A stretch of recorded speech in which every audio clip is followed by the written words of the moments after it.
Halo teman-teman semuanya, perkenalkan nama saya Nathan Cisha. Saya dari sekolah SPA Pramer Indonesia kelas 4 SD.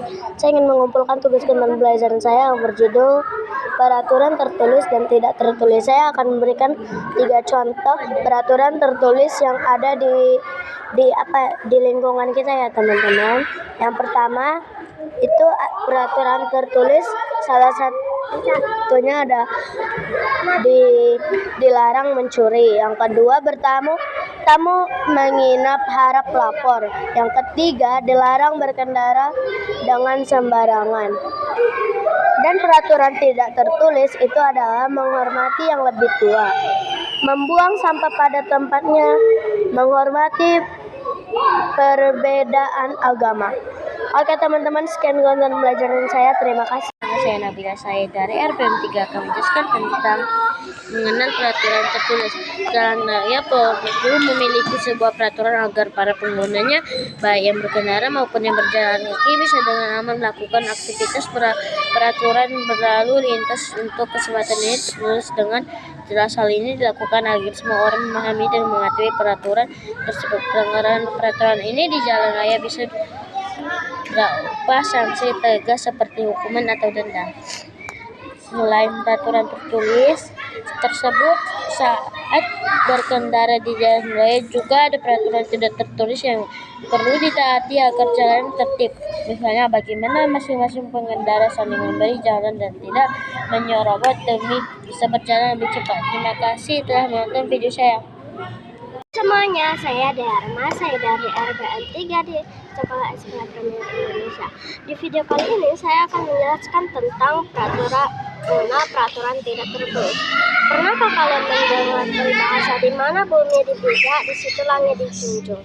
Di lingkungan masyarakat, peribahasa itu berlaku dimanapun.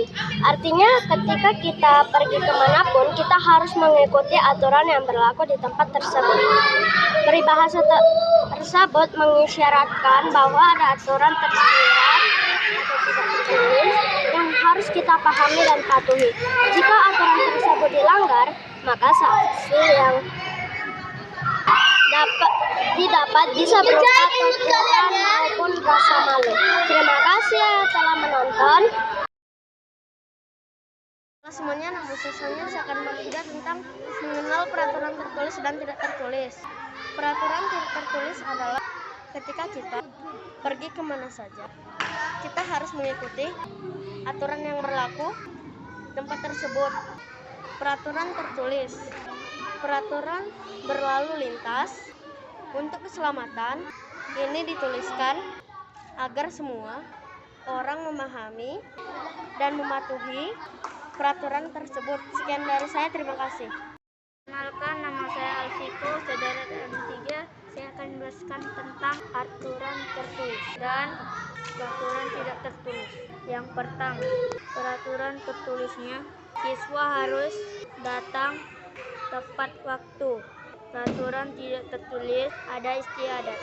Yang kedua, peraturan tertulis, siswa harus berpakaian lengkap. Peraturan tidak tertulis, menghormati perbedaan agama. Yang ketiga, siswa memanai seragam sekolah. Peraturan tidak tertulis, menghormati orang yang lebih tua. Sekian dari saya, terima kasih.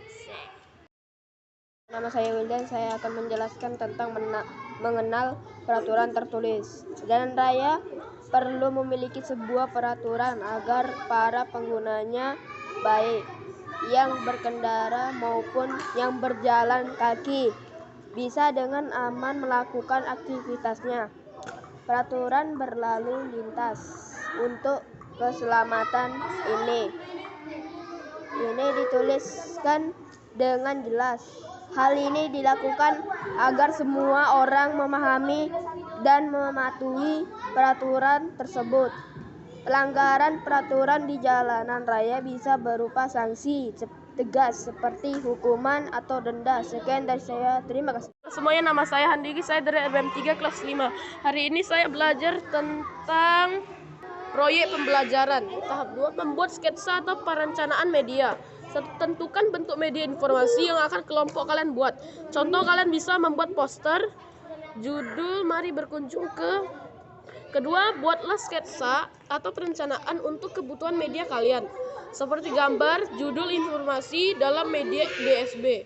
Tahap 3, membuat media informasi. Buatlah media informasi sesuai dengan perencanaan yang kalian buat.